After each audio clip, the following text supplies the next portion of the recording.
नमस्कार, आप देख रहे हैं दिल्ली तक। मैं हूं आपके साथ अनुराधा तंवर। दिल्ली में बढ़ते अपराध को लेकर और चरमराती कानून व्यवस्था को लेकर पिछले कई दिनों से दिल्ली की केजरीवाल सरकार केंद्रीय गृह मंत्रालय, दिल्ली पुलिस और उपराज्यपाल पर सवाल खड़े कर रही है।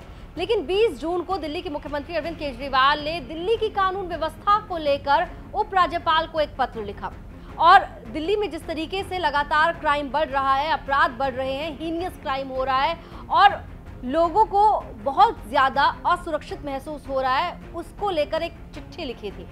अब 21 जून को उपराज्यपाल की ओर से मुख्यमंत्री की चिट्ठी पर जवाब दिया गया और उस जवाब में एक तरफ जहां पर उपराज्यपाल ने कैबिनेट मिनिस्टर को इनवाइट किया है डिस्कशन के लिए और दूसरी तरफ उपराज्यपाल ने दिल्ली के मुख्यमंत्री अरविंद केजरीवाल पर अपराध का राजनीतिकरण करने का आरोप भी लगाया और साथ ही उन्हें साल 2012 में शीला दीक्षित की सरकार के दौरान जो निर्भया कांड हुआ था उसको लेकर किस तरीके से अरविंद केजरीवाल ने शीला दीक्षित की आलोचना की थी वो भी याद दिलाया।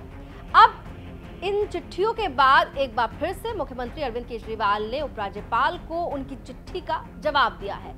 यानी कि ऐसा लग रहा है देखने में कि एलजी और केजरीवाल के बीच मानो नहले पर दहले की होड़ लगी हो। अब जो उपराज्यपाल को चिट्ठी का जवाब दिया है मुख्यमंत्री अरविंद केजरीवाल ने, वो आपको तफसील से बताएंगे कि क्या क्या मुख्यमंत्री अरविंद केजरीवाल की ओर से उपराज्यपाल को जो जवाब दिया गया है चिट्ठी में, उसमें क्या लिखा गया है। मुख्यमंत्री अरविंद केजरीवाल ने उपराज्यपाल को लिखी चिट्ठी में लिखा है, दिल्ली में बिगड़ती कानून व्यवस्था की स्थिति के मुद्दे पर मेरे पत्र पर आपकी प्रतिक्रिया को ध्यान से पढ़ा है। सामान्य तौर पर मैं दोबारा लिखने का फैसला नहीं करता, लेकिन आपकी प्रतिक्रिया के बाद मेरे पास दिल्ली के लोगों को ये बताने के अलावा कोई विकल्प नहीं बचा कि उनके जीवन की सुरक्षा सुनिश्चित करने के लिए सीधे तौर पर जिम्मेदार लोगों के पास कोई ठोस विकल्प नहीं है, वो सिर्फ मुद्दे को पास कर रहे हैं। महोदय, दिल्ली के 2 करोड़ से ज्यादा निवासियों के जीवन और संपत्ति की सुरक्षा से संबंधित एक अत्यंत गंभीर मुद्दे को सीधे तौर पर राजनीतिकृत करार देना आसान है, लेकिन आपकी प्रतिक्रिया ने दिल्ली के राजनीतिक आकाओं द्वारा विचार किए जाने पर एक भी प्रभावी कदम नहीं उठाया। पुलिस, गृह मंत्रालय और दिल्ली के माननीय उपराज्यपाल दिल्ली वासियों को आश्वस्त करें कि उनकी सुरक्षा के लिए कोई है। माननीय दिल्ली एलजी की दिल्ली पुलिस के शीर्ष अधिकारियों के साथ नियमित साप्ताहिक बैठकें तब तक औपचारिकता ही रहेंगी जब तक कि जमीन पर कुछ ठोस दिखाई न दे और राष्ट्रीय राजधानी में गंभीर अपराधों की लगातार घटनाओं को रोका जा सके। मैं इस बात से पूरी तरह वाकिफ हूं कि आप दिल्ली में नए हैं और बाहरी होने के नाते जमीनी हकीकत जानना मुश्किल है, लेकिन गंभीर अपराधों में खतरनाक तेजी को एक संवैधानिक पदाधिकारी द्वारा सामान्य रूप से व्यवहार नहीं माना जा सकता। राजनीतिक आकाओं को खुश करने के लिए चुनी हुई सरकार के कार्यों का श्रेय लेने की हड़बड़ी ने आपके संवैधानिक रूप से अनिवार्य प्राथमिक कार्य को बुरी तरह प्रभावित किया है, जो कि दिल्ली में कानून व्यवस्था बनाए रखना है।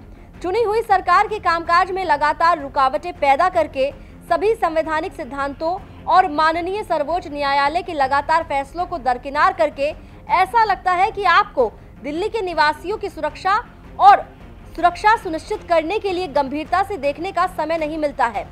मेरे पत्र के जवाब में आपने 2012 के दिल दहला देने वाले गैंगरेप और दिल्ली की बेटी निर्भया की हत्या का जिक्र किया है। चूंकि आप दिल्ली के बारे में तथ्यों से अवगत नहीं हैं, मुझे बता दें कि भयानक निर्भया कांड के बाद जनता में इतना आक्रोश था कि तत्कालीन केंद्र सरकार को महिलाओं के खिलाफ अपराधों पर प्रभावी रोकथाम प्रदान करने के लिए आपराधिक कानूनों में बदलाव करने के लिए मजबूर होना पड़ा था। मुझे इस बात की जानकारी नहीं है कि मौजूदा केंद्र सरकार जिसका आप प्रतिनिधित्व करते हैं, दिल्ली में गंभीर अपराधों में तेजी के खिलाफ किसी नए निवारक के साथ आने की संवेदनशीलता रखती है या नहीं। महोदय, मैं ये स्वीकार करने में आपकी अनिच्छा को समझ नहीं पा रहा हूं कि दिल्ली में कानून और व्यवस्था की स्थिति में तत्काल सुधार की आवश्यकता है। दिल्ली में G20 शिखर सम्मेलन की मेजबानी करने से कुछ हफ्ते पहले इस राष्ट्रीय राजधानी में एक ही दिन में 4 हत्याएं हुई हैं। जब सुर्खियां गंभीर अपराध की घटनाओं से भरी हो तो किस तरह की धारणा बनेगी। मैं ये कहने के लिए विवश हूं कि दिल्ली पुलिस को अपने राजनीतिक आकाओं के हितों की सेवा के लिए एक उपकरण के रूप में इस्तेमाल किया जा रहा है। पदक विजेता पहलवानों को कई महीनों तक विरोध करना पड़ा और यौन उत्पीड़न के मामले में एफआईआर दर्ज करने के लिए माननीय सर्वोच्च न्यायालय के निर्देशों का भी पालन करना पड़ा। ये दिल्ली पुलिस के राजनीतिक आकाओं पर बुरी तरह से परिलक्षित होता है। निश्चित रूप से दिल्ली में महिलाओं के पुलिस पर विश्वास को प्रभावित करता है। दिल्ली पुलिस ने जंतर मंतर पर पदक विजेता पहलवानों के खिलाफ अपने दम पर बल प्रयोग नहीं किया और न ही बिना राजनीतिक आदेश के शांतिपूर्ण विरोध को दबाती है। दिल्ली पुलिस एक अच्छी ताकत है जिसे बिना किसी राजनीतिक हस्तक्षेप के काम करने देना चाहिए और दिल्ली वासियों को आश्वस्त करने के लिए आगे आने के लिए प्रोत्साहित किया जाना चाहिए कि उनका जीवन और संपत्ति सुरक्षित है। मुझे रिपोर्ट प्राप्त हुई है कि अपराधों की घटना को रोकने के लिए प्रभावी पुलिसिंग और गश्त के लिए पुलिस थानों में पर्याप्त जनशक्ति उपलब्ध नहीं है। कुछ थाने अपनी स्वीकृत शक्ति के 35 से 40% में काम कर रहे हैं। हम कैसे उम्मीद कर सकते हैं कि एसएचओ अपनी ताकत के 35% पर काम करेंगे? वो अपने अधिकार क्षेत्र में आने वाले पूरे क्षेत्र की प्रभावी पेट्रोलिंग कैसे कर सकते हैं? मेरी विनम्र अपील है कि दिल्ली में आवश्यक दिल्ली पुलिस कर्मियों की संख्या का उनकी जनसंख्या के अनुपात में नए सिरे से आकलन किया जाए। साथ ही थानों में पर्याप्त संख्या में पुलिस बल उपलब्ध कराने के प्रयास भी किए जाएं। समाधान दिल्ली पुलिस की जरूरतों को प्राथमिकता देने, उसकी ताकत बढ़ाने और दिल्ली को सुरक्षित बनाने के लिए निवासियों के साथ जुड़ाव सुनिश्चित करने में निहित है। तो दिल्ली के मुख्यमंत्री अरविंद केजरीवाल ने जो एलजी को दूसरी चिट्ठी लिखी है, वो 4 पेज की चिट्ठी थी जो अभी आपको हमने दिखाई। इस चिट्ठी में मुख्यमंत्री अरविंद केजरीवाल ने दिल्ली में किस तरीके से सुरक्षा में चूक हो रही है, दिल्ली पुलिस के पास पर्याप्त पुलिसकर्मी नहीं है, इन तमाम चीज़ों के बारे में जानकारी दी। साथ ही साथ केंद्र सरकार पर भी निशाना साधा, उपराज्यपाल पर भी तीखी टिप्पणी की। अब देखिए, पहले चिट्ठी लिखी मुख्यमंत्री ने 20 जून को लॉ एंड ऑर्डर सिचुएशन को लेकर।